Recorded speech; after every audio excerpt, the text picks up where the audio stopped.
Bwana Yesu asifiwe. Bwana Yesu asifiwe tena. Basi nimempendeza Mungu kwa ushirika wa Africa Repent Kenya. Tunaamini pia wapendwa ambao tuko nao Africa Repent Tanzania, tuko pamoja nao katika ulimwengu wa kiroho. So kabla tuanze, ni vyema tuamini tuombe, alafu neno la Mungu liendelee sawa sawa na mapenzi yake. Tunakushukuru wewe Mungu wa Abraham, Mungu wa Isaka, Mungu wa Yakobo. Sifa na utukufu ni zako, zikuregelee wewe milele na milele Bwana. Mungu, asante kupitia mwanao ambaye ni mkombozi wetu Yesu Kristo. Nasema ni asante Bwana kwa ajili ya ushirika Bwana. Umetuandalia neno lako Bwana ili tuweze kujua zaidi na zaidi Bwana kuhusiana na Roho yako Mtakatifu Bwana, na maksudi ya kwa nini Bwana unampatia mwanadamu Roho yako Mtakatifu Bwana, ili Bwana tusiishi katika upuuzaji katika sehemu yoyote ile Bwana ya maisha yetu Bwana. Mungu tushushe ili rema na neema zako zizidi kuongezeka Bwana. Mungu zidi kufungua macho yetu ya kiroho ili tupate kuona uhitaji na umuhimu wa Roho Mtakatifu, jinsi Yesu Kristo alivyoona umuhimu wa Roho Mtakatifu. Manake alizidi kusisitiza kwamba yeye akitoka ataleta msaidizi Bwana. Yesu alijua wazi kwamba hatutaweza. Yesu alijua wazi kwamba sisi ni wadhaifu. Yesu alijua wazi kwamba sisi hatuna nguvu. Na Mungu tutakapoona kwamba tuna nguvu, tuna uwezo, na tutakapopuuzia Roho yako Mtakatifu Bwana, basi itakuwa Bwana tunatembea katika njia za kiburi Bwana. Nenda ukaoshe na ukasamee kila aina ya uovu, kila aina ya uasi Bwana kupitia neno lako utakapolihubiri Bwana. Wacha lizidi kututakasa, lizidi kutuweka wakfu Bwana mbele zako Bwana. Asante Mtakatifu wa Israeli. Wacha ujumbe huu Bwana kupitia Roho yako aliye mtakatifu uliyetuachia Bwana aende akaunene, kwa sababu yeye ndiye mnenaji Bwana. Asante kwa kuwa umesikia. Asante kwa kuwa utatenda. Na kwa jina la Yesu Kristo tumeomba hata tukiamini. Amen. Ujumbe huu wa Mungu utaandika kusudi la kupewa Roho Mtakatifu. Kusudi la kupewa Roho Mtakatifu. So ni kwa nini Mungu anatupatia Roho Mtakatifu? Ni kwa nini kwanza Mungu anatupatia Roho Mtakatifu? Na kabla pia tuende sana, Roho Mtakatifu ni nani? Nani anaweza jua Roho Mtakatifu ni nani? Nani anaweza jua Roho Mtakatifu ni nani? Naam? Ni Roho Mtakatifu ni Mungu. Nani mwingine akona jibu tofauti na hilo? Roho Mtakatifu ni Roho wa Kristo. Nani mwingine akona jibu tofauti? Nani mwingine yuko na jibu tofauti na hilo?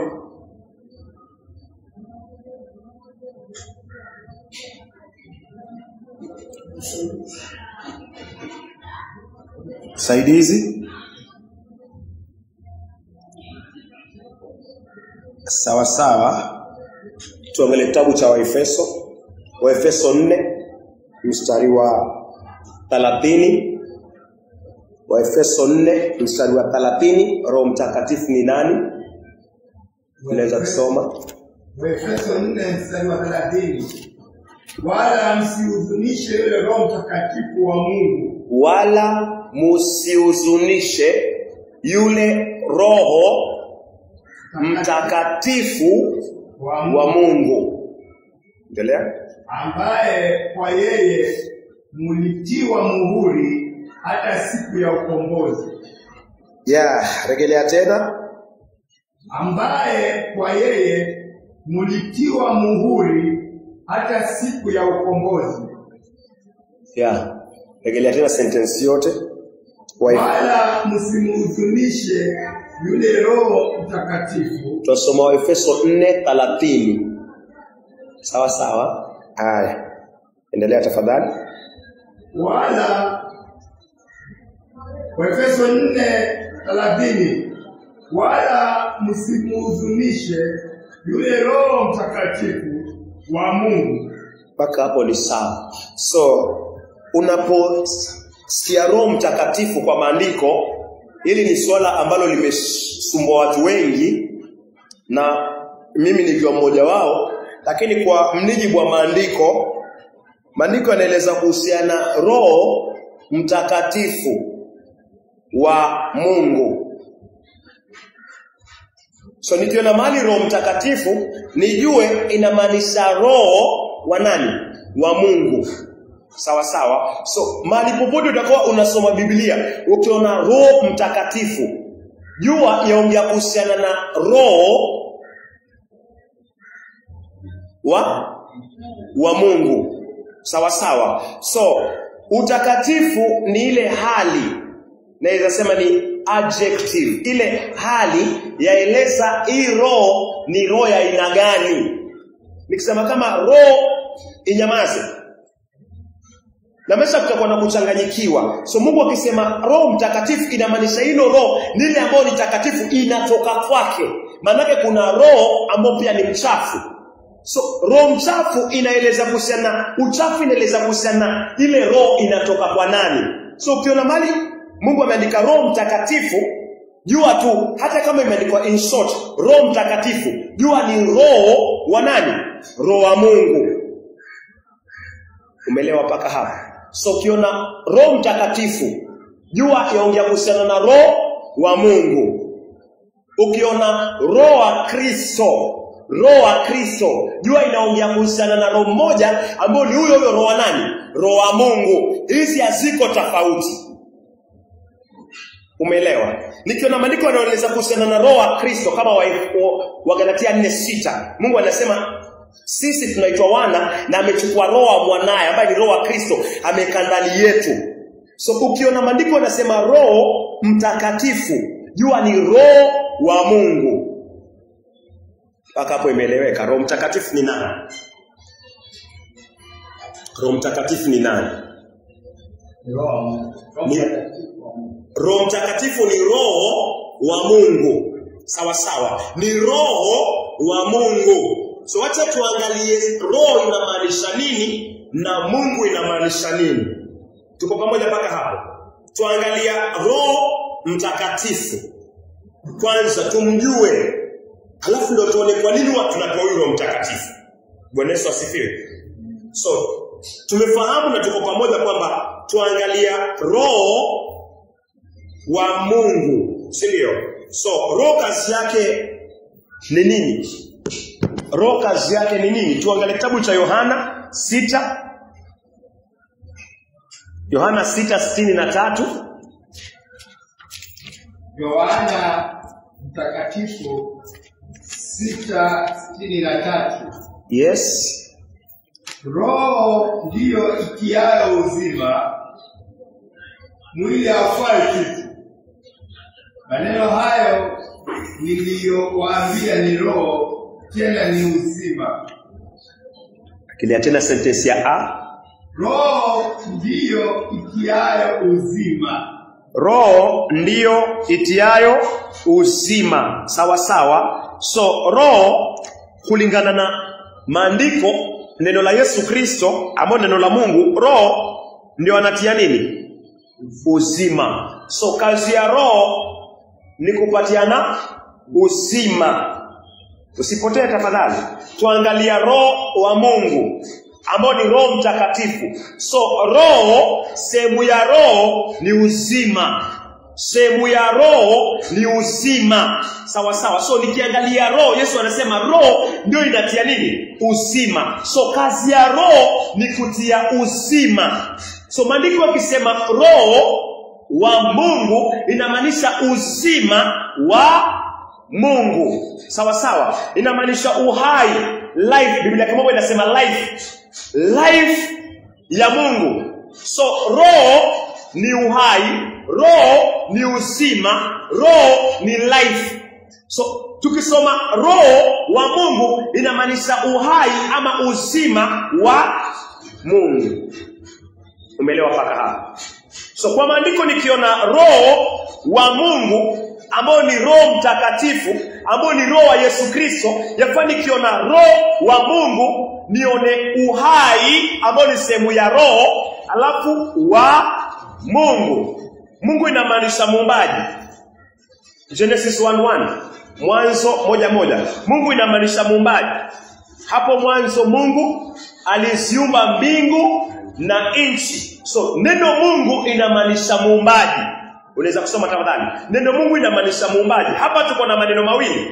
Neno roho. Roho inamaanisha uzima. Roho ndio utiao uzima. Roho inamaanisha uzima. Roho inamaanisha uzima wa milele. Roho inamaanisha uhai. Mungu, Mwanzo 1:1. Mwanzo 1:1. Hapo mwanzo Mungu aliziumba mbingu na nchi. So sehemu ya Mungu ni muumbaji, creator, muumbaji. So tuko na maneno mawili hapa. Roho ambao ni uzima, alafu tuko na Mungu ambao ni muumbaji. So maandiko yakisema roho wa Mungu inamaanisha uzima wa muumbaji. Umeelewa? Roho wa Mungu. Roho ni uzima. Life, roho. Kiumbe hakiwezi kuishi bila roho. So roho ni uzima. Lakini uzima ni wa nani? Ni wa Mungu. Mungu ni nani? Mungu ni muumbaji. Sawa.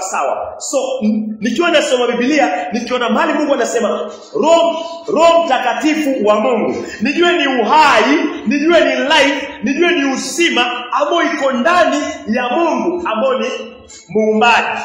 Sawa. So Roho Mtakatifu wa Mungu inamaanisha uhai wa muumbaji. Yamaanisha maisha ya muumbaji. Inamaanisha life ambayo haina mwisho iliyo ndani ya muumbaji ambaye ni Mungu. Bwana Yesu asifiwe. Nani amechanganyikiwa mpaka hapa? Na hawezi kutenganisha muumbaji ambaye ni Mungu na uhai wake na roho yake. Roho ni ile sehemu ya ndani inayokaa kwa Mungu. Elewa, roho ni sehemu ya ndani inayokaa kwa Mungu. Ndio maana Mungu anaitwa Mungu wa Abrahamu, Isaka na Yakobo. Mungu aliye hai. Baal ni miungu. Baal anaitwa miungu lakini hana roho. Kwa sababu Baal hana uhai, anaitwa miungu na herufi ndogo. Miungu. Umeelewa? Mungu yuko na uhai ndani yake. Ile life ya Mungu, ule uhai, ule uzima ndani ya Mungu ndio inaitwa roho. Na ndani yake ni takatifu na ni roho wa Mungu. Yesu ni mwana wa Mungu. Mungu ni Baba na ndani ya Mungu kuna uhai. Huo uhai ndio inaitwa roho wa Mungu. Usichanganyikiwe. Sawa. So mwanadamu akipewa Roho Mtakatifu alimwamini Kristo, maandiko anasema roho anatoka kwa Mungu. Anatoka kwa Mungu ni sehemu ya uhai iliyo ndani ya Mungu ambao hawezi kuitenganisha na Mungu. Sehemu ya uhai iliyo ndani ya Mungu. So mtu akipewa Roho Mtakatifu ni sehemu ya Mungu iliyo ndani yake, uzima wa Mungu, uhai wa Mungu. Mungu anautoa kwake, yeye anabaki bado yuko nao, anautoa kwake, anashare na yule mtu aliyemwamini. So mwanadamu anakuwa na uzima, anakuwa na uhai wa Mungu ndani yake, anakuwa na roho ya Mungu ndani yake. Hiyo roho haifi, ni ya milele na milele na milele. Mwanadamu akiweza kuishi katika mpangilio na amri za Mungu katika utiifu. Kiangalia First John, waraka wa kwanza wa Yohana. Waraka wa kwanza wa Yohana 4. Waraka wa kwanza wa Yohana 4. Angalia mstari wa 13. Waraka wa kwanza wa Yohana 4 mstari wa 13. Katika hili tunafahamu ya kuwa tunakaa ndani yake, naye ndani yetu, kwa kuwa ametushirikisha roho wake. Ametushirikisha roho wake. Mungu ametushirikisha roho wake. Bwana Yesu asifiwe. Ametushirikisha, inamaanisha ile roho iko ndani ya Mungu, ile roho ya Mungu ameichukua akaiweka ndani yako. So wewe unakuwa na roho ya Mungu kwa sababu Mungu amechukua roho yake akaiweka ndani yako. Nadhani wasidi kuelewa zaidi sasa. Ile sehemu iliyo ndani ya Mungu ambayo inafanya Mungu aitwe Mungu na Mungu aishi milele, hiyo sehemu Mungu anaichukua anaiweka ndani yako. Ndio inasema roho haijawahi kubadilika. Nisifike kwa Biblia nione roho nifikiri kitu kingine tofauti. Ile sehemu ya Mungu ndani, roho ya Mungu ndio anakushirikisha wewe. Unakuwa na roho wa Mungu ndani yako kwa sababu Mungu yuko na hiyo roho. Waelewa? Lakini hiyo ndio roho ya Mungu. Huo ndio roho wa Mungu. The inner part, the life of God. Ile maisha ambayo inafanya Mungu aishi, uhai wa Mungu ndio anauchukua anakushirikisha wewe. So usifikirie kitu kingine mbali sana na Mungu. Roho anatoka ndani ya Mungu, iko ndani ya Mungu. Hiyo ndio Mungu ameishirikisha kwa Yesu, na wale ambao wanamwamini Kristo Mungu anaishirikisha pia kwao. Bwana Yesu asifiwe. Tunakuwa washirika wa roho wa Mungu. Roho ni mmoja na anatoka kwa Mungu pekee. Mungu anaiweka kwa mwana na anaweka kwa wale ambao ni wana wa Ibilisi, lakini wamepewa huzuni ya kiungu, toba, wamepewa wokovu. Wakiokolewa Mungu anaweka ndani yao, wanakuwa wana wa Mungu. So wanakuwa na roho ya Mungu ndani yao. Ile uhai ambao iko ndani ya Mungu, ile roho iko ndani ya Mungu, inaikuwa ndani yao. Wanakuwa na uzima wa milele kama Mungu. Bwana Yesu asifiwe. So mpaka hapo na mimi tumeelewa roho wa Mungu ni ile roho inayotoka iko kwa Mungu ambayo ni sehemu ya uhai wake. Umeelewa? Mfano mzuri ni mwanadamu. Mwanadamu akikata roho. Sawa. Acha tusiende katika mifano mingi isije tukapoteza.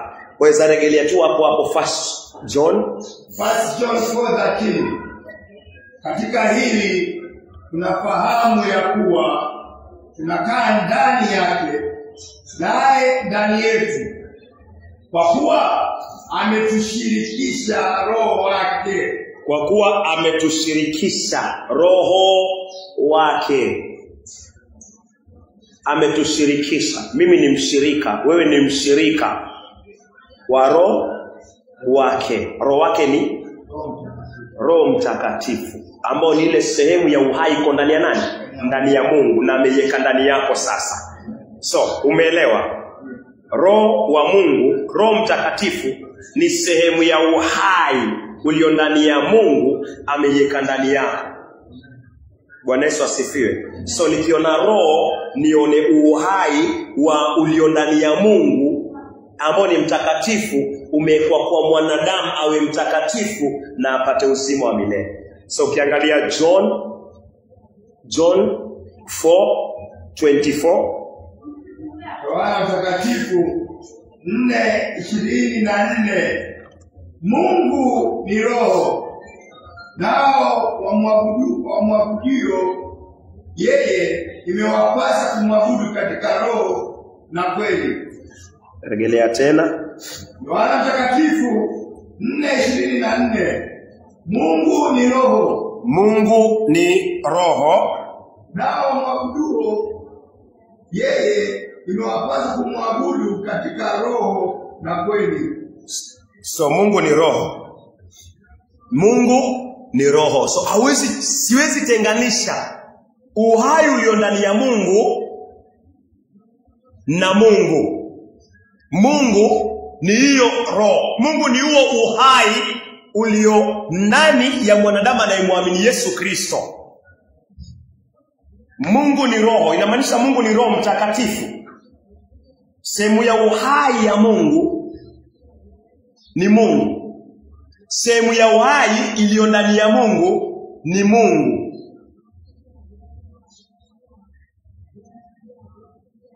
Naweza angalia John 15 26. Yohana 15:26. Yohana mtakatifu 15:26. Lakini ajapo huyo msaidizi nitakaye wapelekea kutoka kwa Baba, huyo Roho wa kweli atokaye kwa Baba, yeye atanishuhudia. Huyo Roho wa kweli atokaye kwa Baba, atokaye kwa Baba. So sehemu ya uhai wa Mungu, roho iliyo ndani ya Mungu ni uzima na uhai, si ndio? So Yesu anasema nitawatumia msaidizi, huyu msaidizi atatoka kwa Baba. So roho ya Mungu inatoka kwake. Kwa mtu amesikia injili na akapata toba na kamini, yatoka kwa Mungu alafu inaingia kwake. Ile uhai wa Mungu, roho iliyo ndani ya Mungu inatoka kwake. Yesu anasema ataitoa kwa Baba alafu ataiweka ndani yako. Biblia ya Kimombo yasema, but when the Comforter is come, whom I will send unto you from the Father. From inamaanisha huyu roho anatoka kwa nani? Kwa Baba.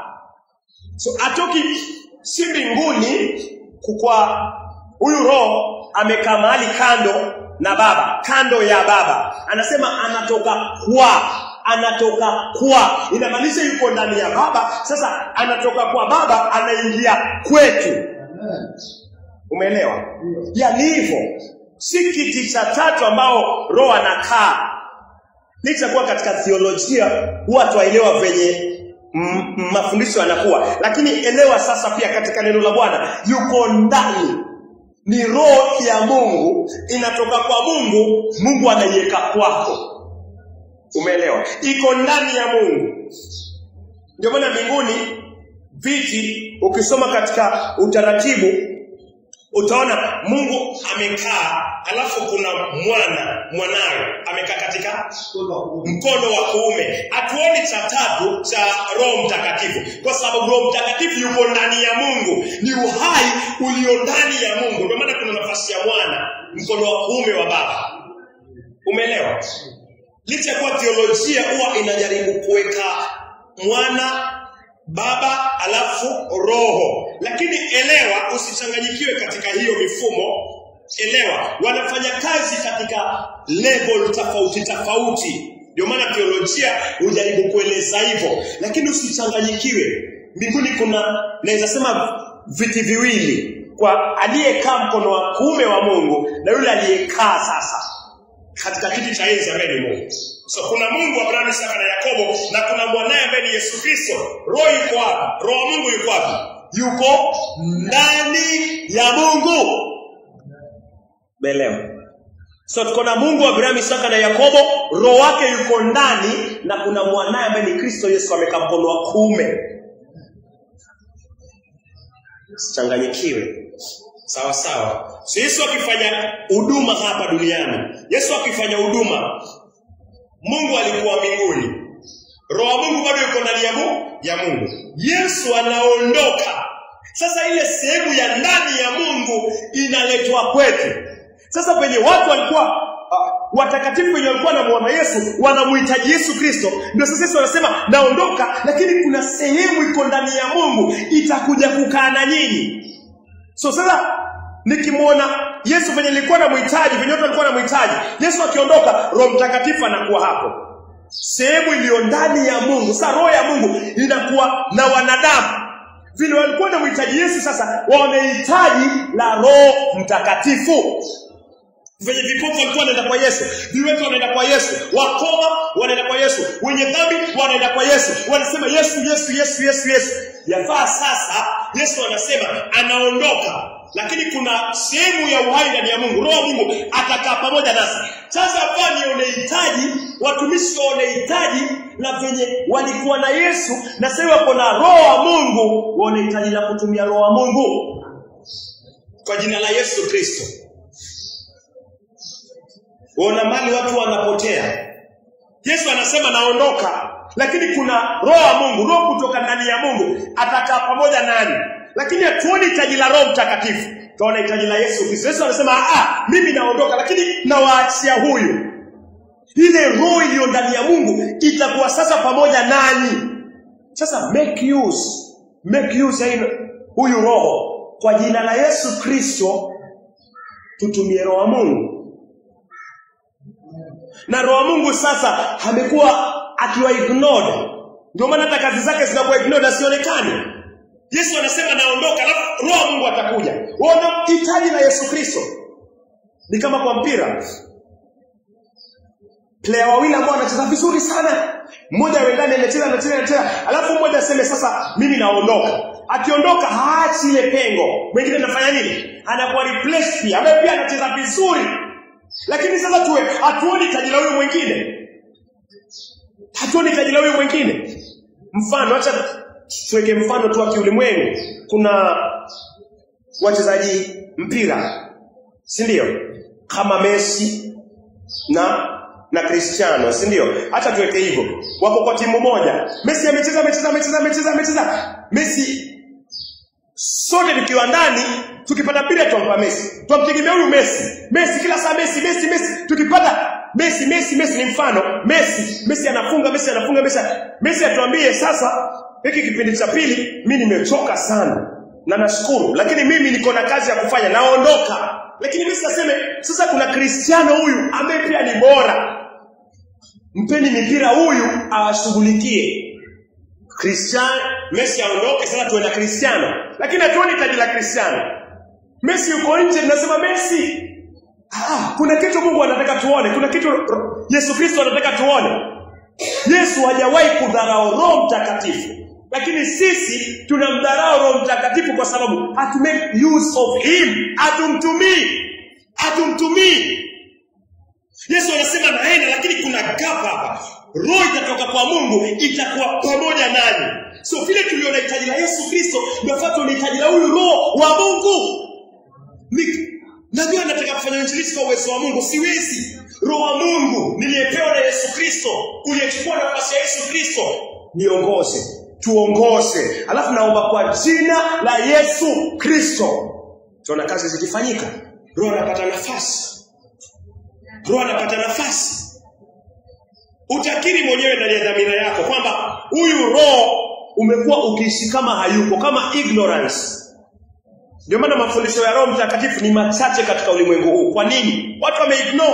Na Yesu anasema huyu ndio msaidizi. Naondoka lakini nitawaachia huyu. Yesu anahitaji. Na kwa nini mwanadamu aliyeokoka na yule pia hajaokoka anahitaji Roho Mtakatifu katika maisha yake? Ndio maana anawaambia kina Petro, msitoke Yerusalemu. Kwa nini? Mpaka Roho Mtakatifu afanye nini? Afike. Maria alipata ujauzito wa Yesu Kristo kupitia nguvu za Roho Mtakatifu. Yesu anajua hitaji la mwanadamu kumtegemea Roho Mtakatifu. So tafadhali muone, Mungu anataka ni muone roho wake. Sikumuona tu, lakini ni muone, alafu nione hitaji la roho wake.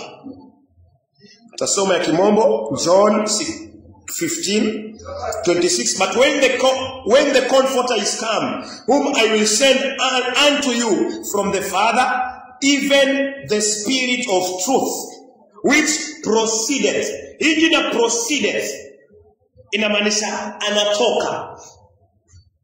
Ya King James inakayo jina sawa, proceedeth from the Father. Proceedeth inamaanisha ni kitu ambacho kinatoka kwa Baba. Proceedeth from the Father. He shall testify of me.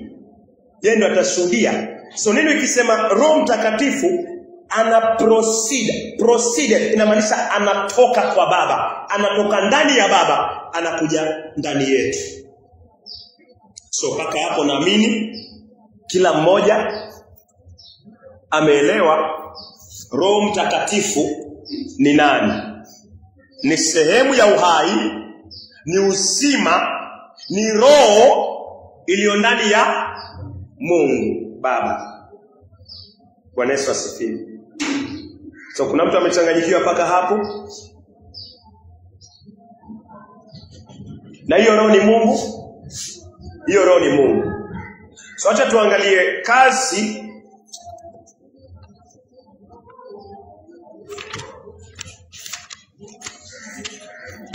ya kwa nini Mungu anatupatia roho.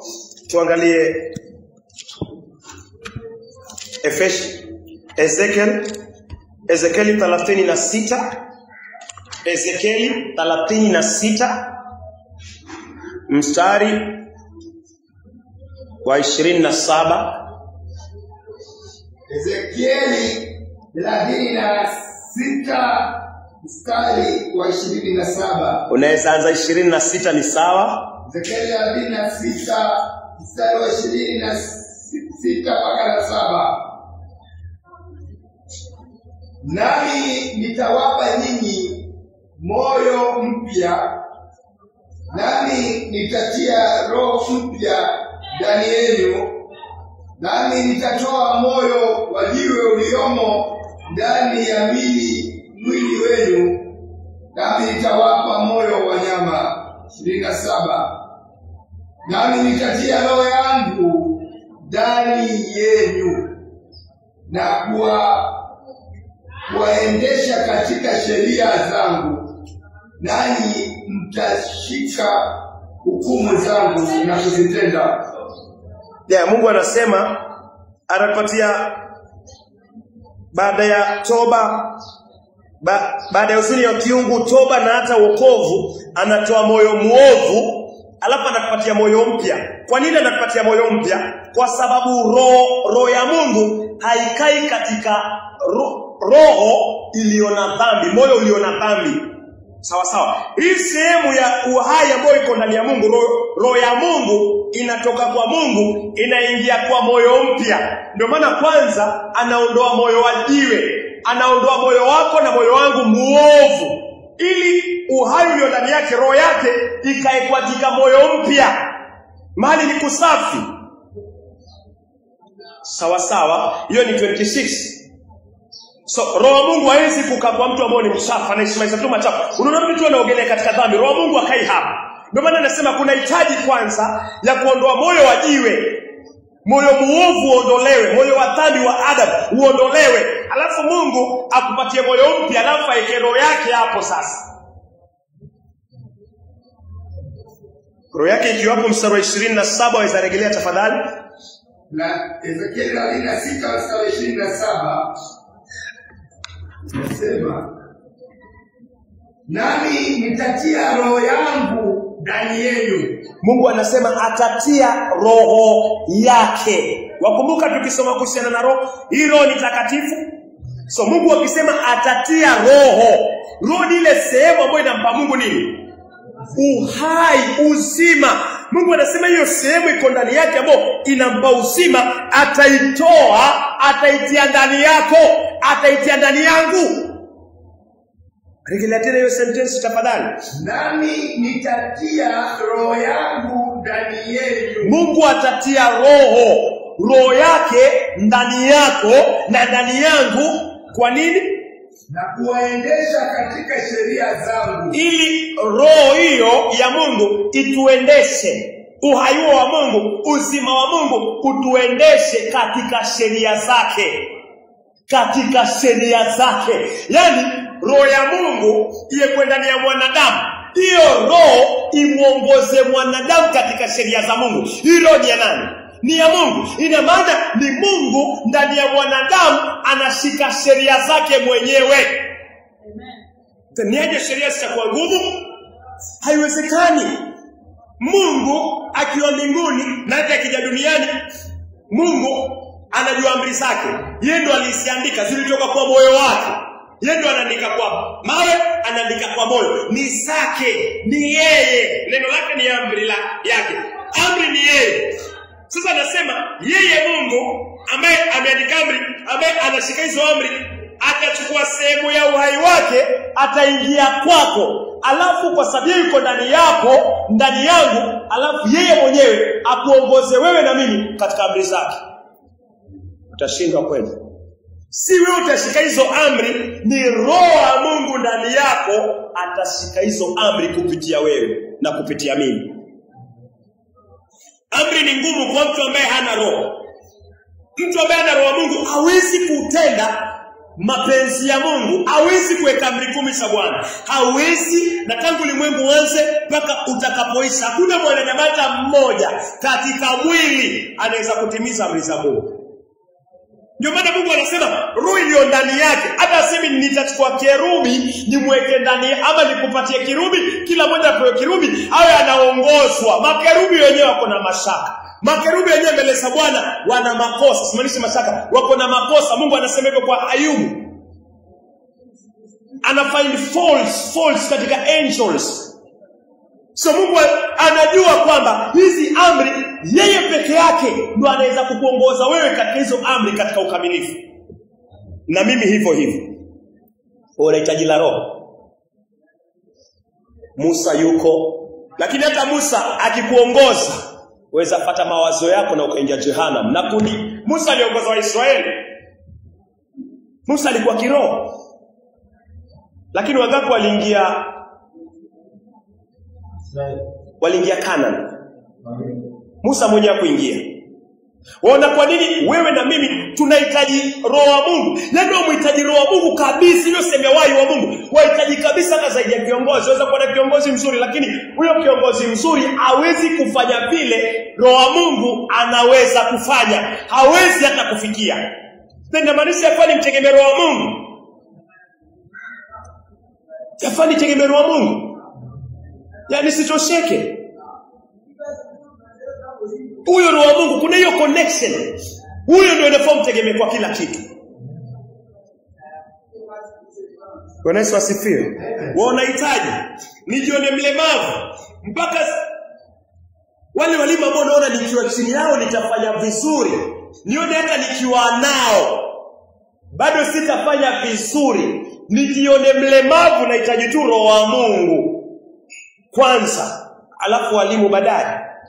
Kama uhusiano wako na roho wa Mungu hauko sawa, hata upewe mwalimu gani bado utakuwa na shida, kwa sababu mwalimu hawezi kukuongoza kwa ukamilifu kabisa. Hayuko na wewe nyumbani, hayuko na wewe nje, lakini roho wa Mungu yuko na wewe kila wakati. Anaweza anakuconvict kuhusiana na uovu na makosa. Anakuambia hii njia sio, fuata hii. Na uhusiano wako ukiwa karibu na yeye, basi utaenjoy, itakuwa na kuongelesha waziwazi.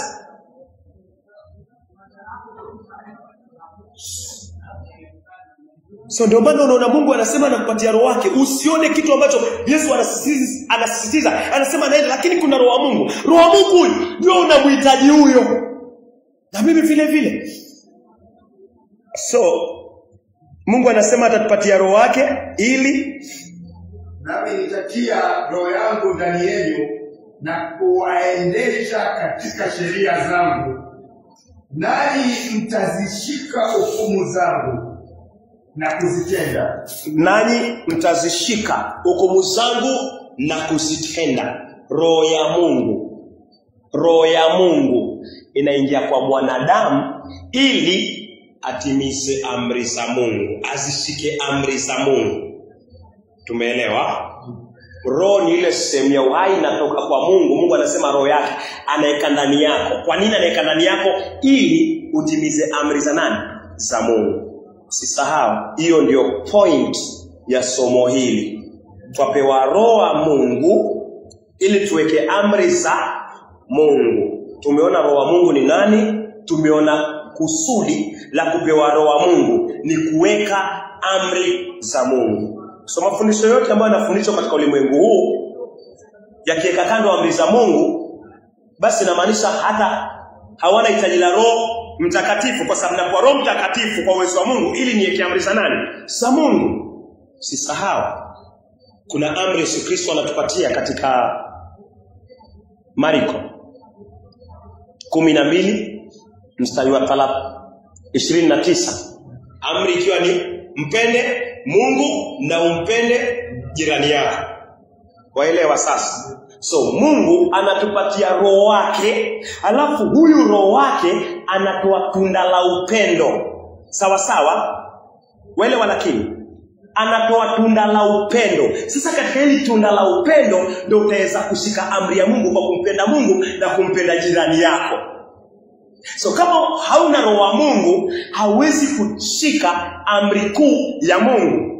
Mpende Mungu na upende jirani yako. Mpende Mungu, tutasoma. Mpende Mungu na upende jirani. So amri ni upendo. Na lazima uwe na roho wa Mungu ambaye atatoa tunda la upendo ndio uweze kumpenda Mungu na uweze kumpenda jirani yako. Angapo hiyo ni amri kuu. Ona mali Mungu anatupeleka. Tunapewa Roho Mtakatifu ili tuweke amri za nani? Za Mungu. So Roho Mtakatifu anatunda la upendo. Na amri ya Mungu imegawanyika mara mbili. Umpende Mungu na moyo wako wote, na mimi pia na akili zangu zote na nguvu zangu zote, na nimpende jirani yangu sawa sawa na nafsi yangu. So amri imejumuisha katika upendo. So kama una roho wa Mungu, hawezi toa tunda la upendo ili umpende Mungu na umpende jirani yako kuweka hiyo amri ya Mungu. So lazima upewe Roho Mtakatifu, alafu Roho Mtakatifu amtegemea kwa sababu atatoa tunda la upendo. Na katika hilo tunda la upendo ndani yako ndio utaweza kumpenda Mungu na umpende jirani yako, uweze kutimiza ama kukamilisha amri ya Bwana. Umeelewa? Acha tuangalie tunda linalotoka kwa Roho wa Mungu. Tunaweza angalia Wagalatia 5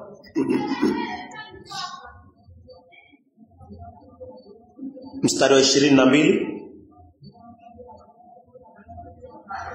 Wagalatia 5 mstari wa 22. Lakini tunda la Roho ni upendo, furaha, amani, uvumilivu, utu wema, fadhili, uaminifu. 23. Upole, kiasi. Juu ya mambo kama hayo hakuna sheria. Rejelea tena. Wagalatia 5 mstari wa 22.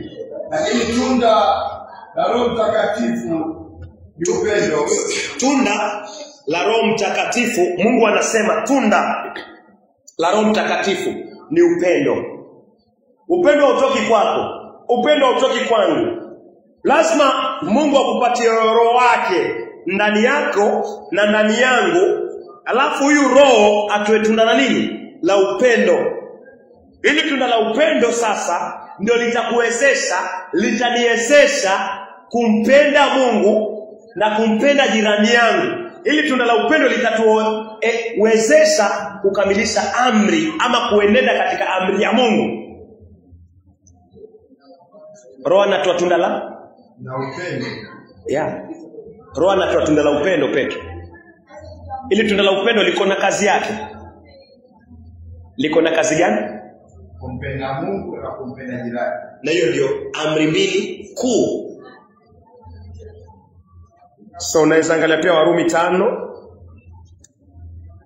Warumi 5 mstari wa 5. Warumi 5 mstari wa 5. Warumi 5 mstari wa 5 anasema hivi. Na tumaini yarishi. Na tumaini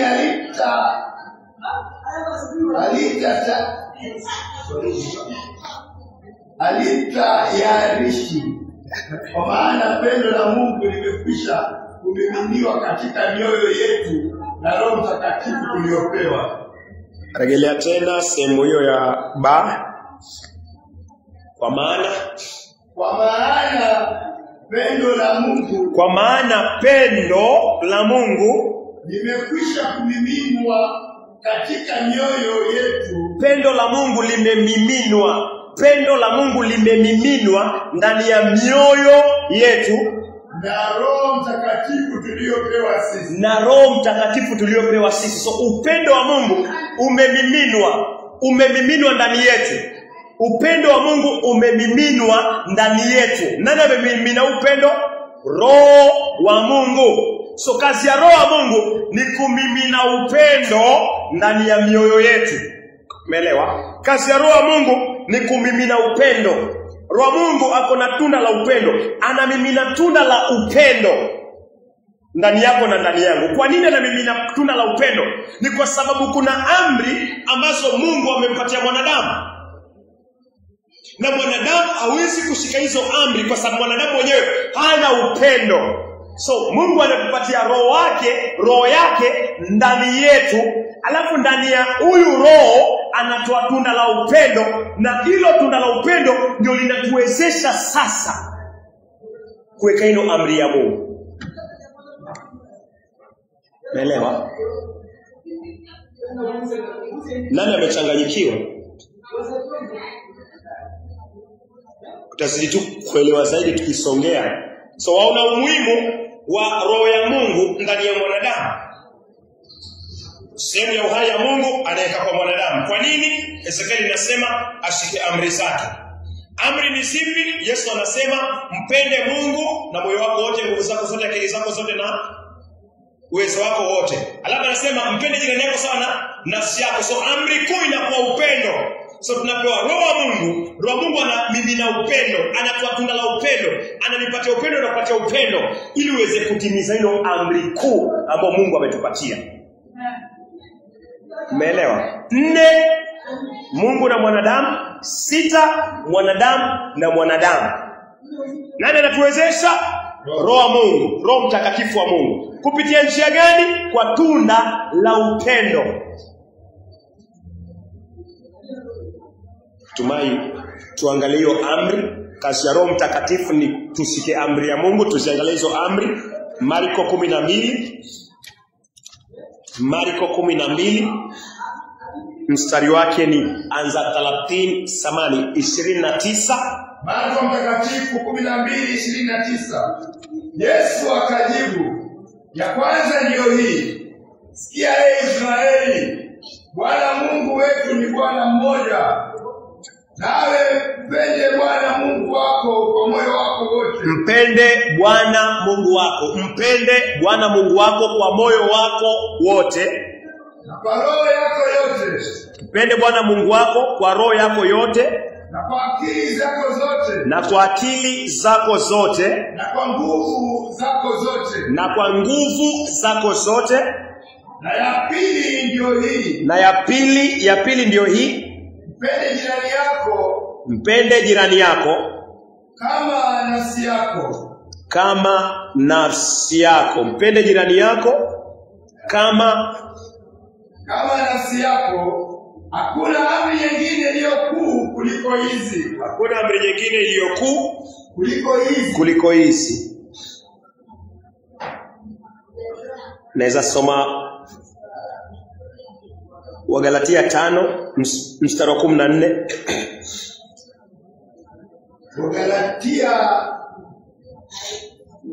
Wagalatia 5 mstari wa 14. Naam. Maana torati yote imetimilika katika neno moja. Torati yote imetimilika katika neno moja. Nalo ni hili. Mpende jirani yako kama nafsi yako. Mpende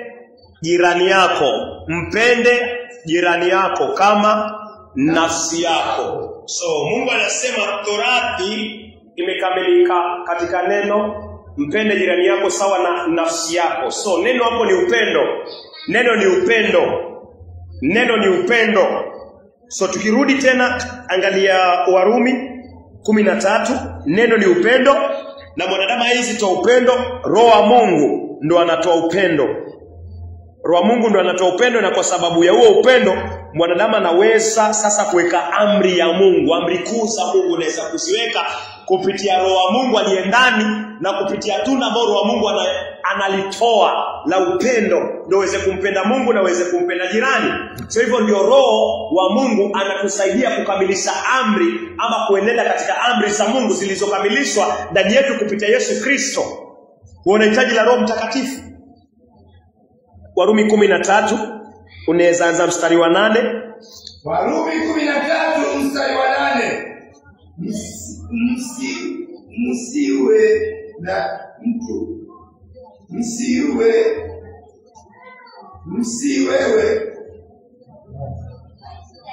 Warumi saidie 13:8.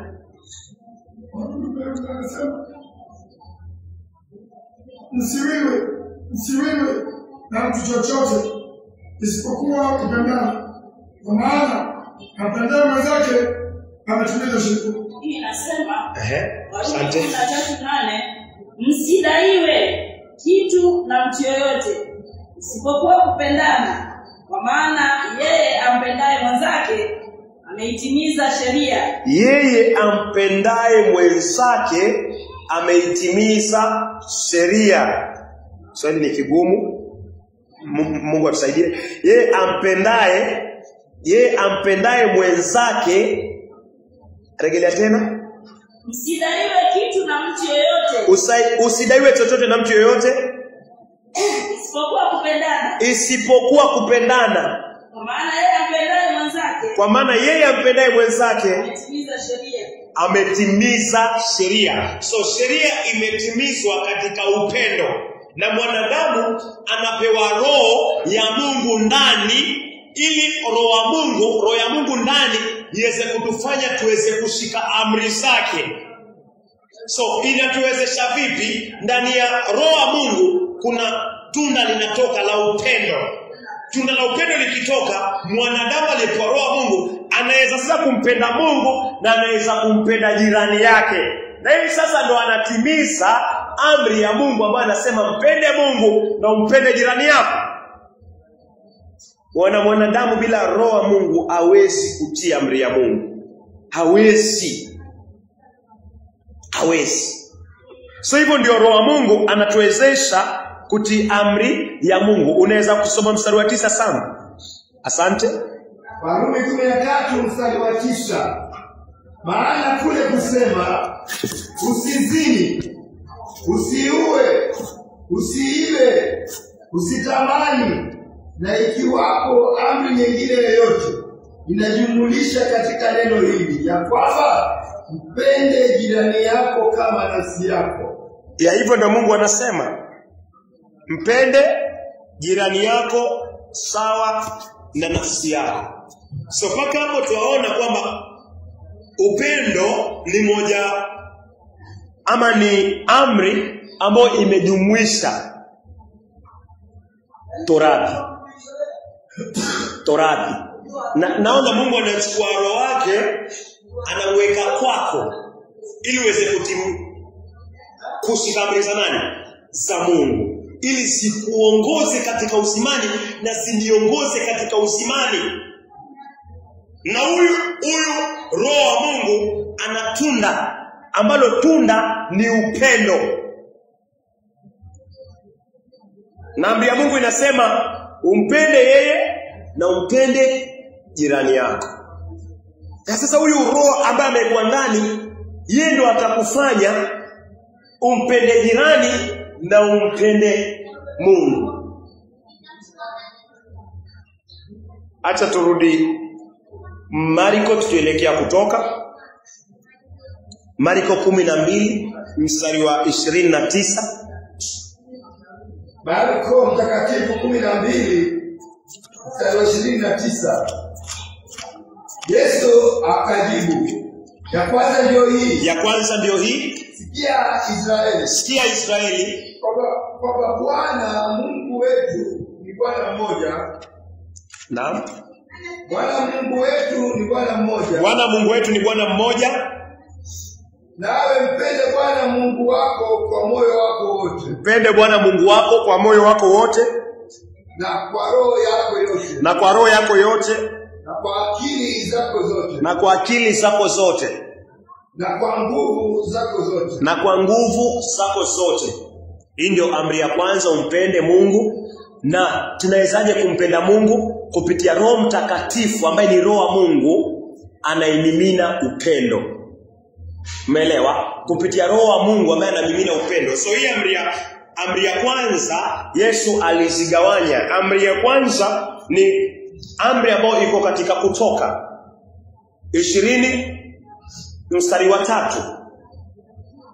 Amri 10 hazijawahi kupita, hazitawahi kupitwa. Hizo ndo ziliandikwa katika vibao, na katika Agano Jipya zinaandikwa katika vibao vya mioyo. Iliandikwa kwa kibao cha mawe katika Agano la Kale, lakini kwa Agano Jipya Mungu anaandika katika kibao vya moyo. Haitawahi kupita hata siku moja, hata katika mawazo. Keza soma Kutoka 20 mstari wa 3. Kutoka 20 mstari wa 3. Usiwe na miungu mingine ila mimi. Hii ndio amri ya kwanza ambayo iko katika amri ile kuu. Amri ile kuu ya kwanza, hii ni amri ya kwanza katika zile 10. Tumesema 4 za kwanza ni mwanadamu na Mungu. Mwanadamu anafaa mpende Mungu na asiwe na miungu mengine. Na ni Roho wa Mungu anatusaidia ama anaweka amri za Mungu kwa kumimina tunda la upendo. Mwanadamu ampende Mungu hata asiwe na Mungu mwingine. Nani atamsaidia mwanadamu kumpenda Mungu? Roho Mtakatifu, kwa sababu yeye anatoa tunda la upendo. Umeelewa? Na vile sasa mwanadamu ataweza kuweka hilo amri, atakuwa hataki miungu mengine. Hata kama ameugua, unamshawishi uko na babu pale anaweza kusaidia katika matibabu haya. Anakwambia hayo ni ya uganga na hiyo ni miungu mengine, kwa sababu yuko na Roho wa Mungu, na Roho wa Mungu amemimina tunda la upendo. Na Roho wa Mungu kazi yake ni kutufanya tuweke amri ya Mungu, na kupitia huo upendo anampenda Mungu wake. Kama Ayubu kumtukana Mungu kwa sababu alikuwa anampenda, amri ya Mungu ilikuwa ndani yake. So usiwe na miungu mengine. Tunaweza angalia mstari wa 4. Mstari wa 4, Kutoka 20 mstari wa 4. Usijifanyie sanamu ya kuchonga wala mfano wa kitu chochote kilichoko juu mbinguni, wala kilicho chini duniani, wala kilicho majini chini ya dunia. Ya hivyo ndio Mungu anasema usijifanyie sanamu wala usiinamie. Kumpenda Mungu ni kutokuwa na sanamu, aidha ni za mpira, aidha ni siasa, chochote kile ambacho unakipatia muda sana kinakuwa miungu. Naomba nisipatie kitu muda sana zaidi ya Mungu. Mungu ndio nimpe muda wangu, nguvu zangu, akili yangu, mawazo yako. Yeye ni Mungu, ni Mungu, ni Mungu. Mpende Bwana Mungu wako kwa moyo wako wote, nguvu zako zote, akili zako zote, kila kitu chako chote umpende Mungu, nguvu zako. Ni Roho Mtakatifu anatuwezesha. Roho ya Mungu iko ndani ya watakatifu, inawawezesha kumpenda Mungu. Maana yake Roho Mtakatifu anatoa tunda la upendo. Naweza soma 7. Kutoka 20 mstari wa 7. Usilitaje bure jina la Bwana Mungu wako. Usilitaje bure jina la Bwana Mungu wako, maana Bwana atamhesabia kuwa ana hatia mtu alitaje jina lake bure. Mtu yote ambaye anataja jina la Mungu bure ako na hatia. Na kutaja jina la Mungu bure, sehemu ya kwanza ni kuapa na jina la Mungu. Yesu anasema usiape, ndio yako iwe ndio na la yako iwe la. Chochote zaidi kinatoka kwa ule muovu. Pia kutaja jina la Mungu bure ni katika Timotheo wa 2 mstari wa 19. Hiyo ni kutaja jina la Mungu bure. Timotheo wa 2 mstari wa 19. Lakini msingi wa Mungu ulio imara umesimama, mwenye muhuri hii: Bwana anawajua walio wake. Na tena kila alitajaye jina la Bwana na awache uovu. Ya kulitaja jina la Bwana lazima uache uovu. Kulitaja jina la Bwana lazima uache uovu. Kumpenda Mungu ni ukitaja jina lake, Bwana Yesu asifiwe, lazima uache uovu. Na nani anatusaidia tuweke hilo amri? Ni Roho wa Mungu ambaye anatoa tunda la upendo, ambao amri ya kwanza kuu ni umpende Bwana Mungu wako moyo wako wote, nguvu zako zote, akili zako zote. Na ni hiyo sasa inafanana hivyo. Amri ya mwisho ya 4 ya katika zile amri kuu ya kwanza, ya katika ile amri kuu ya kwanza, Kutoka 20 mstari wa 8. Kutoka 20 mstari wa 8. Siku sitafanya kazi, utende mambo yako yote, lakini siku ya 7 ni sabato ya Bwana. Mungu wako. Siku hiyo usifanye kazi yoyote, wewe wala mwana wako wala binti yako wala mtumwa wako wala mjakazi wako wala mnyama wako wa kufuga wala mgeni aliye ndani ya malango yako. Anza 8. Ikumbuke Kutoka 20 mstari wa 8. Ikumbuke siku ya Sabato itakase. Yeah. So hizo amri 4 Mungu anasema kwa Marko 12 mstari wa 29 mpaka 30, na hii ya kwanza kabisa, amri kuu ya kwanza ni hizi 4 za kwanza. Ndio maana Mungu anachukua roho yake anaika ndani ya mwanadamu, sawa? Akiweka ndani ya mwanadamu, roho wa Mungu ni anatusaidia tuweke amri za Mungu. Na katika amri ya Mungu ni umpende na nimpende na moyo wangu wote. So roho wa Mungu anatoa tunda la upendo la kuniwezesha, la kukuwezesha weke hilo amri ya kwanza ya Mungu ambayo ni ya upendo kwa Mungu. Usiwe na miungu mengine, usifanye sanamu ya kuchonga wala usinamie, usilitaje jina la Mungu bure. Ikumbuke siku ya Sabato na uitakase. Amri ya kwanza kuu hiyo. Mpende Mungu. Na Roho Mtakatifu anatoa hilo tunda. So amri nyingine, amri kuu nyingine chini ni hizi 6. Hizi 6. Hizi 6 ni mwanadamu na mwanadamu. Mwanadamu na mwanadamu. Hizi zinatoka wapi? Tumeona katika Marko Yesu akisema mpende Mungu na umpende jirani yako sawasawa na nafsi yako. So mbona zinatuleta katika Kutoka? Ukisoma kitabu cha Mathayo 16, Yesu anazitaja hizi amri. Mathayo 19 ukianza 16 mpaka 18 zinatuleta direct katika hizi amri. Tunaweza kusoma Mathayo Takatifu 19 kuanzia 16. Natazama mtu mmoja akamwendea akamwambia, Mwalimu, nitende jambo gani jema ili nipate uzima wa milele? Akamwambia, kwa nini kuniuliza habari ya wema? Aliye mwema ni mmoja, lakini ukitaka kuingia katika uzima zishike amri. Ya Yesu anamwambia ukitaka kuingia katika uzima zishike amri. Endelea tafadhali. 18. Akamwambia, zipi? Yesu akasema, ni hizi: usiue, usizini, usiibe, usishuhudie uongo, waheshimu baba yako na mama yako, mpende jirani yako kama nafsi yako. Mpende jirani yako kama nafsi yako, iko hapo. Mpende jirani yako kama nafsi yako, iko hapo. So ukisoma hizi za juu zote zinatupeleka Kutoka. Hii inatufanya tuamini kwamba hizi ambazo Yesu anasema usiue, usizini, usiibe, hizi zote zinatuonyesha kwamba hizi ni zile 6 ambazo ziko katika Kutoka. So tunapata kuelewa kwamba hizi amri kuu ambazo Yesu ametupatia, umpende Mungu na umpende jirani yako, ni zile 10 ambazo Mungu ametupatia. Umeelewa?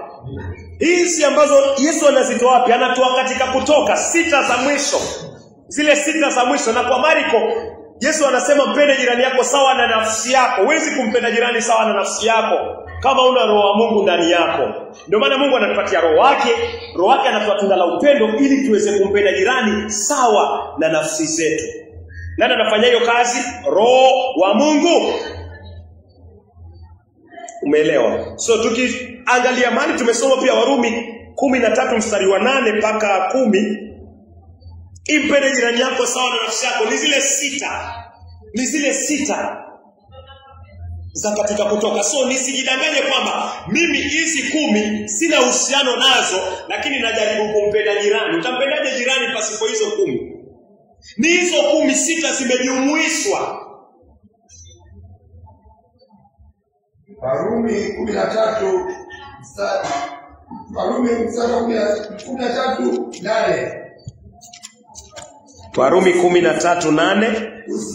Usidaiwe na mtu chochote isipokuwa kupendana. Usidaiwe na mtu chochote isipokuwa kupendana.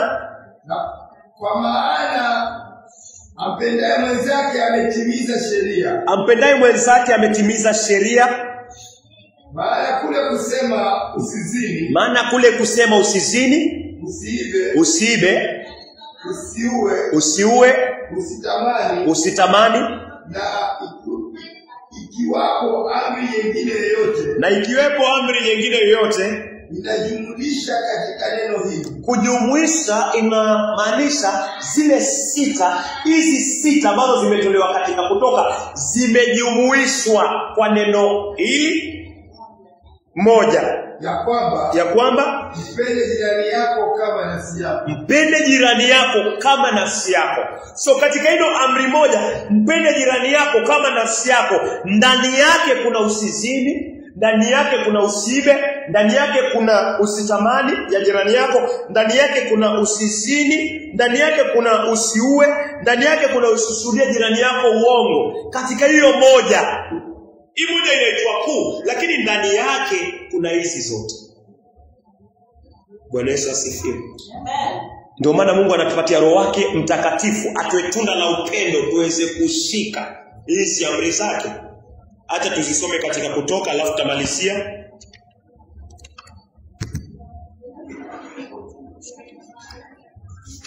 Ni saa 10:46. Kutoka 20 mstari tumefika mstari wa 12. Kutoka 20 mstari wa 12. Waheshimu baba yako na mama yako, siku zako zipate kuwa nyingi katika nchi upewayo na Bwana Mungu wako. Waheshimu baba yako na mama yako. Hawezi kuheshimu babako na mamako ama wazazi, aidha ni wa serikali aidha ni wa kiroho, hawezi kuheshimu kama una roho wa Mungu. Manake hilo ni amri ya pili kuu, umpende jirani yako. Na upendo hautoki kwa mwanadamu, unatoka kwa Roho Mtakatifu. Ndio maana Mungu anatupatia Roho Mtakatifu ili tuweze kupenda wazazi wetu. So ni kwa nini anakuwa Roho Mtakatifu? Ili uweze kumpenda mzazi wako. Na mimi niweze kumpenda mzazi wangu na kumtii ili niweze kumtii. Kwa Roho Mtakatifu mpende jirani yako. So ni rahisi sana kujua kama uko na Roho Mtakatifu ama hauna, kwa sababu una upendo na jirani yako. Na kwa una upendo na jirani yako inamaanisha nini? Unawaheshimu walio wazee, unawaheshimu mamlaka. Wazini naye, iko na zini na mke wa jirani yako, basi inamaanisha ndani yako una Roho Mtakatifu. Ama chochote kile, kama namuibia jirani yangu, ni tabia inayoendelea. So kuwaheshimu wazazi. Next. Usiue haitawahi kubadilika. Kama unampenda jirani yako, basi hautamuua, hautamfanyia chochote kile kiovu, na huwezi kufanya hivyo. Mwanadamu akizaliwa, hiyo ndio kazi anafanya. Hautatoa mimba, utajua ile mtoto aliye ndani ni sehemu ya jirani ambayo iko karibu sana kwa tumbo lako, hautaenda ukaiflash na maisha itaendelea. Inamaanisha ukiwa na Roho wa Mungu ndani, Roho anatoa upendo wa kupenda mpaka kile ambacho kiko huku ndani. Unasema siwezi kuua ama siwezi kuenua jiwe dhidi ya jirani yangu, kwa sababu kuna Roho ndani wa Mungu, alafu anatoa upendo na amri ni mpendane. Sasa Roho wa Mungu anakamilisha hiyo. Ndio maana ni rahisi sana kuchunguza watu ambao kuna Roho Mtakatifu. Ni rahisi sana kabisa, ambalo limesimama katika misingi ya Roho Mtakatifu ni upendo. Kama upendo umekufa, basi ni wazi Roho wa Mungu kama alikuwa, basi ametwaliwa, hayupo tena mahali hapo. Usizini na jirani yako, maana hawezi zini peke yako. Hata kama ni kuzini katika njia zingine zozote zile za onan, za mitandao ya siku hizi, lazima wewe unazini na mtu. Hata kama ni uchafu kama wa masturbation ama punyeto, lazima kuna mtu unazini naye, na huyo mtu unazini naye ni ajira. Baadhi wanacheka. So hakuna kitu kama kuzini, aidha hata kuangalia, aidha pornografia, au naangalia pia ni majirani. Naam. So mtu ambaye kuna Roho Mtakatifu hana muda na hiyo. Si kwa sababu yeye anaweza. Yeye ameumbwa kutoka bustani mwa Edeni afanye huo uchafu. Lakini kwa sababu roho ya mawe imetolewa, alafu Mungu ameweka roho yake ndani, na roho yake inamimina upendo. So roho wa Mungu anamwezesha asizini. Roho wa Mungu anamwezesha asizini. Next. Siibe. Hautakuwa na tamanio la kuiba kwa sababu si wewe. Hautakuwa na kiu ya kuiba. Ni kwa sababu roho wa Mungu anamimina upendo, na unatimiza amri ya mpende jirani yako sawa na nafsi yako katika kutokuiba. Nani anafanya hii kazi ndani? Roho wa Mungu. Njia gani? Anamimina tunda la upendo. Upendo inahusianaje na amri ya Mungu? Amri kuu mbili. Mpende Mungu, mpende jirani. Hii ni kazi ya Roho Mtakatifu. So katika sanctification usisahau. Katika sanctification bado ni Roho Mtakatifu anafanya kazi. Sawa sawa, bado ni Roho Mtakatifu. Yaani katika utakaso bado ni Roho Mtakatifu anafanya nini? Anafanya kazi. Licha kwa kuna mahali angapo mwanadamu anaweza sema si matendo yangu, niliokolewa bila tendo lolote, na nitaingia mbinguni pia bila tendo lolote, na ni kazi ya Roho Mtakatifu. Lakini kama ni kazi ya Roho Mtakatifu lazima matunda yaonekane. Nisiwe kwa uzinzi ama kwa uchafu alafu nasema Roho Mtakatifu ndo anafanya kazi hiyo. Waelewa hiyo point? Lakini Roho Mtakatifu anafanya hiyo kazi ya utakaso mpaka katika glorification, ni Roho Mtakatifu. Lakini kama Roho Mtakatifu anafanya kazi itaonekana. So nisipatikane kwa uzinzi alafu nasema si kwa matendo yangu, bado ni Roho Mtakatifu ndo anafanya kazi ili niweze kuingia katika utukufu wa Bwana. Huyo si Roho wa Mungu, huyo si Roho Mtakatifu. Kazi ya Roho Mtakatifu inajulikana, inaonekana, ni utiifu katika amri za Mungu. Next. Usimshuhudie jirani yako uongo. So kazi ya Roho Mtakatifu ni kutufanya tusishuhudie jirani yetu uongo. Very simple na very clear. Hizi kazi zote ni Roho Mtakatifu anafanya. Nani anafanya usiseme uongo? Roho Mtakatifu. Nani anafanya uwe na hofu? Hofu ya kwamba siruhusiwi kuzini, siruhusiwi kuiba. Roho Mtakatifu ndo anakusaidia, ananisaidia kuweka hizi amri za Mungu. Next. Usitamani nyumba ya jirani yako. Usitamani mke wa jirani yako, wala mtumwa wake, wala mjakazi wake, wala ng'ombe wake, wala punda wake, wala chochote alichonacho jirani yako. Nani anaweza kufanya usitamani chochote cha jirani yako? Ni Roho Mtakatifu. Ni Roho Mtakatifu. So huko nyuma tumekuwa tukiamini na ni hivyo kwamba ukishaokoka lazima uishi maisha matakatifu, si ndio? Lakini nafaa ujue si wewe unaishi maisha matakatifu. Hapo ndio kunaweza kuwa na utofauti kidogo. Ukiamini kwamba mimi nimeokoka, sasa nafaa nishike hizi amri za nani? Za Mungu. Si wewe unashika. Umeokolewa kwa neema na wewe wapewa Roho Mtakatifu, mimi na Roho Mtakatifu, ili Roho Mtakatifu aweze kushika hizi amri. So yafaa niwe kwa utiifu.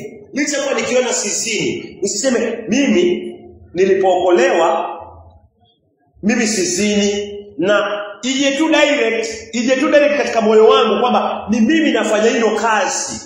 Hapa sasa ndio unatoka kwa neema unaingia katika ile amri ya kwanza kabisa, ile iliandikwa katika vibao. Hapo uwe makini, kuna laini Mungu anaichora. Kuna amri za kiroho. Usizini ilikuwa kwa kibao, tunajaribu tukashindwa. Alafu Yesu akafa, zikachukuliwa haki ya usizini ilikuwa ndani ya mioyo yetu. So ikawa ni Roho wa Mungu sasa ndo anafanya wewe usizini. So kama sizini, nijue ni Roho wa Mungu anafanya nisifanye nini? Nisizini. Kama siibi, nijue ni Roho wa Mungu ndo anafanya nifanye nini? Nisiibe. Na kama naiba, nijue kama umeokoka kweli, nijue nafuata mawazo na njia za ule muovu. So yafaa nikiri na nigeuke kutoka kwa hayo, niishi katika maisha masafi. Na kama imekuwa tabia kuvunja amri, kuzini, imekuwa ni tabia yako, lifestyle, jua haujawahi kupokea Roho Mtakatifu. jua haujawahi kupokea Roho Mtakatifu kama ni mtindo wa maisha yako. Bwana Yesu asifiwe. Daudi alisini, Biblia inasema mara, na alipoonyeshwa na Nathan, Daudi alipata huzuni ya kiungu na akapata kukiri mbele za Mungu na akapata toba na akajionya kabisa kwa njia hiyo, kwa sababu Roho wa Mungu alikuwa ndani ya Daudi. Na Daudi hakurejelea hilo tendo tena ovu tena. Hakurejelea tena. Watakatifu wanafanya hivi. Lakini watu ambao hawana Roho Mtakatifu, hata wakisini kama Daudi, hawahuzuniki, wanarejelea tena, alafu wanaenda wanatoa mimba, alafu wanaenda wanalewa, alafu wanaenda wanaiba. So inakuwa mfumo wa dhambi umewazunguka. Watakatifu waliokoka, hiyo laini tafadhali narejelea tena kwa uwezo wa Mungu, yaweza kukufanya uwe self-righteous na itakuwa hatari. Waliookoka kwa neema ya Mungu wanaheshimu wazazi. Nani anafanya heshima wazazi? Usisahau ni Roho Mtakatifu. So nisione nimeheshimu wazazi ama sisini, alafu nakutana na mwenye dhambi, alafu naanza kusimamisha haki yangu. Unaona mimi hata sisini, kwa makini hapo. Unaona mimi naheshimu wazazi, kwa makini hapo. Waona? Waweza kuwa umeoshwa, nimetakaswa, lakini mpaka nijue kabisa ni nani anafanya kazi katika sanctification kunipeleka kwa glorification mimi na wewe. Ili nisisimame mbele za Mungu nikisema, Mungu, unajua nilipookoka mimi sikusini, mimi utachanganyikiwa. Wapendwa, Mungu yuko na vitabu vya matendo, na watu watahukumiwa sawa sawa na matendo. Leo mtakatifu akiingia paradiso kwa sababu ya matendo mazuri aliyoyafanya, nani ameyafanya hayo matendo? Roho Mtakatifu. Umeelewa? So hata vile vitabu vya matendo vimeandikwa, Sama amefanya hivi, amefanya hivi, amefanya hivi, amefanya hivi. Akija vikifunguliwa ile siku ya hukumu, Sama akihukumiwa na matendo, si matendo yake, ni yale matendo ya Roho Mtakatifu ndio Mungu anayasoma. Sama anaambiwa, jina lako limepatikana katika kitabu cha uzima. So si matendo ya Sam, ni Roho Mtakatifu aliyekuwa akifanya kazi ndani ya nani? Ndani ya Sam. Ni matendo ya Yesu Kristo katika utiifu wa Roho wa Mungu. Naamini Mungu amekatilia hiyo laini. Mungu amekatilia hiyo laini. So ukiona mtakatifu ameinuka siku moja, ama mimi ama wewe, moyo umeinuka kidogo kuona mwingine si bora, hastahili, jua unatembea katika mwili. Kwa sababu nikijua ya matendo ni ya Roho Mtakatifu, nitajivuna na lolote hapa? Mtakatifu hafai kujivuna. Sifai kuona mimi ni bora, wale watu ukisema wewe ni bora basi tamaanisha ni wewe ndio unafanya. Lakini nikijua ni Roho Mtakatifu anafanya, basi nitasema Roho Mtakatifu ndio bora. Mungu awasaidie na wale wengine. Hiyo laini isikusumbue na isinisumbue, iangalie sana. Mungu Abraham, kwa Isaka na Yakobo, sifa na utukufu ni zako Bwana. Kuna mwanadamu atayesimama mbele yako kwa haki ya matendo yake Bwana. Mungu, umeona hitaji la kutuonyesha kuhusiana na Roho Mtakatifu ambao ni Roho wako Bwana. Asante kwa ufunuo huo, ili Bwana mdharau, tusiwe na negligence ama ignorance ndani ya mioyo yetu kuhusiana na yule ambaye Yesu alituachia Bwana. Saidia tuweze kumuona, tuweze kumtumia katika maisha yetu, tuweze kuona ni wahitaji Bwana katika mwenendo wetu wa kila siku Bwana. Asante kwa Roho Mtakatifu Bwana, ulitupatia uhai ulio ndani yako, umetupatia Roho yako ndani yetu Mungu, ili roho hiyo Bwana, ili roho huyo Bwana apate kushika amri zako Bwana. Na tumeona anazishika vipi Bwana? Katika amri Bwana zimegawanyika mara mbili, ya kumpenda Mungu na kumpenda jirani Bwana. Na Roho wako Mtakatifu aliye ndani yetu Bwana anatoa tunda la upendo na anatuwezesha Bwana kukupenda na hata kupenda jirani zetu Bwana. Mungu, tusaidie tuweze kujiweka wakfu, tuweze kuweka mimili yetu, tuweze kuweka sauti zetu, tuweze kuweka viungo vyetu Bwana katika altar, katika madhabahu yako. Uzidi kututeketeza kila siku katika neno lako Bwana, ili harufu inayotoka Bwana kutoka kwetu iwe ni harufu ya kupendeza Bwana. kutoka kwetu kuja kwako iwe ni harufu Bwana ya Roho Mtakatifu Bwana, iwe ni harufu ya Yesu Kristo Bwana, iwe ni harufu njema inayotokana na mwanao ambaye ni Kristo Yesu. Mungu tusaidie tuweze kuweka viungo vyetu wakfu Bwana, tuweze kujitoa kila siku kufanya kazi yako Bwana. Mungu katika sehemu zozote, njia zozote Bwana ambazo tumepungukiwa, kuna neno ambalo umelisoma, kuna Biblia zetu, kuna Roho Mtakatifu, kuna Yesu Kristo. Mungu tunaomba utuonyeshe Bwana ili tupate kuzikiri na kugeuka kutoka kwa udhaifu huo Bwana. Asante Bwana kwa yote na hata kwa vyote. Yale hatujaomba Bwana, tunaomba mwombezi wetu Yesu Kristo kupitia nguvu na uwezo wa Roho Mtakatifu ndani yetu azidi kutuombea. Kwa jina la Yesu Kristo tumeomba na tukiamini. Sema neema, may the grace of Lord Jesus Christ and the love of God, the fellowship of the Holy Spirit with us forever. Amen. Baba yetu, Father what in heaven, hallowed be your name, your kingdom come. Your will be done on earth as it is in heaven. Give us this day our daily bread. Forgive us our sins, as we forgive those who sin against us. Lead us not into temptation, deliver us from the evil. Our Lord and all things. Amen.